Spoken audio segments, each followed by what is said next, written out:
a preguntar a la maestra. Mamá, no la entendí. ¡Ah! Le dijo mamá a la maestra.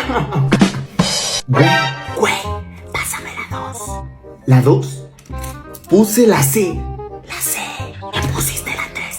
Sí. A ver, los que están copiando, me pasan su examen. Están reprobados. ¿Viste el TikTok? Estaba súper bueno, ¿verdad que? Sí, güey, si vi el TikTok, está súper chistoso. Luis se retira del salón. Pero, profe, ay no. Se retira del salón. Está platicando con su compañero. Él me habló, profe. Yo no lo vi a él. Ay. Güey, acompáñame a la cooperativa, ándale. Ay, no, güey, qué flojera. Yo no te acompaño, no. Ay, ándale, no seas así. Ay, no. Te compro algo. Bueno, vamos.